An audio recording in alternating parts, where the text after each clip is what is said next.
Hi, it's Dwight Mitchell here again. I'd like to just have a look at the Beatitudes as from a book A.W. Pink called The Beatitudes. We're looking at Matthew 5 verse 3.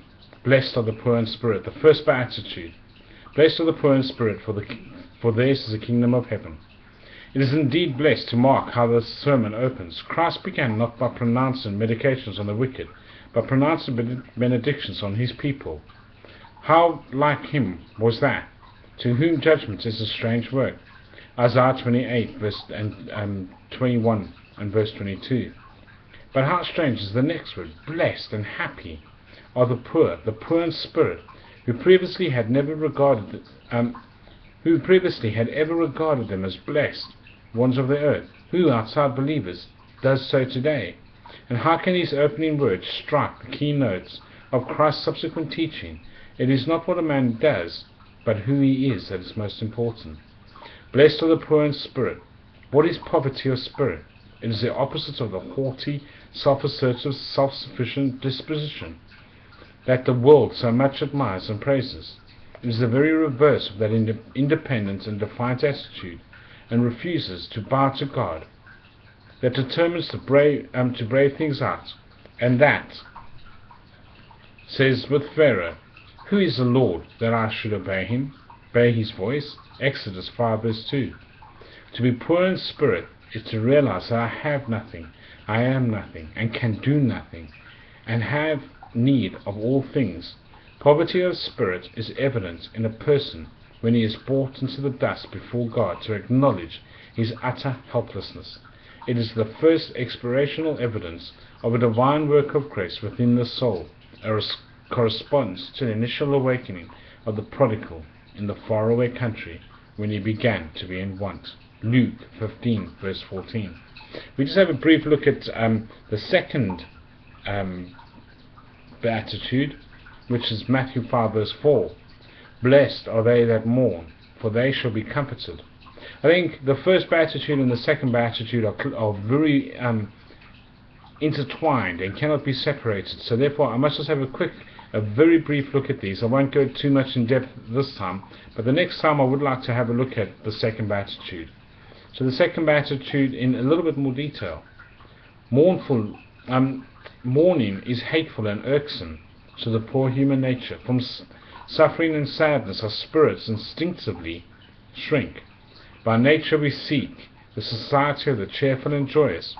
Our text presents an anomaly to the unregenerate, yet it is sweet music to the ears of God's elect. If blessed, why do they mourn? If they mourn, how can they be blessed? Only the child of God has the key to this paradox. The more we ponder our text, the more we are constrained to exclaim, "Never a man spake like this man." Blessed and happy are they that mourn is an aphorism to the complete variance with the world's logic. Men have in all places and in all ages regarded the prosperous and the gay as the happy ones, but Christ pronounces happy those who are poor in spirit and those who mourn. Now it is obvious that this is not every species of mourning that is here referred to. There is the sorrow of the world that worketh death. 2 Corinthians 7 verse 10. The mourning for which Christ promises comfort must be restricted to that which is spiritual. The spiritual mourning that is blessed is the result of a realization of God's holiness and the goodness that issues in a sense of depravity of nature and the enormous guilt of our conduct.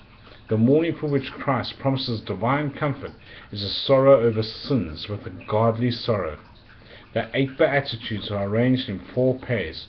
Proof of this will be furnished as we proceed. The first of the series is the blessing that Christ pronounced upon those who are poor in spirit, which we look at as description to those that have been awakened to the sense of their own nothingness and emptiness. The transition from such poverty to mourning is easy to follow.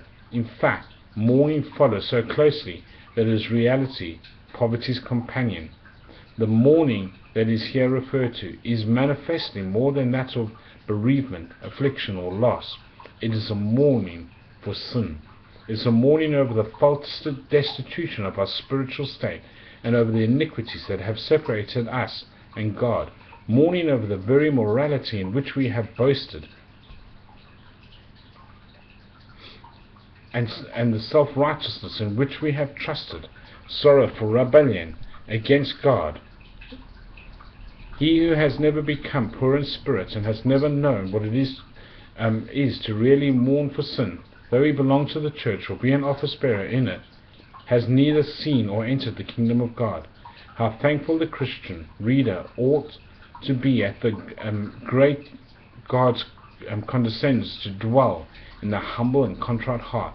This is the wonderful promise made by God, even in the Old Testament, by Him in whose sight the heavens are not clean, who cannot find in any temple that man has ever built for Him, however magnificent a proper dwelling place. See Isaiah 57 verse 15 and 66 verse 2. Blessed are they that mourn, though the primary reference is in the initial mourning, commonly called conviction of sin. It is by no means to be limited to that. Mourning is a very characteristic of the normal Christian state. There is much in the believer that has to mourn over. The plague of his own heart makes him cry, "O wretched man that I am," Romans 7:22.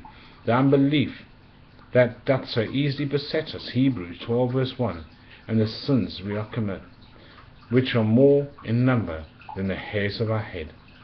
I'm going to leave it there for today.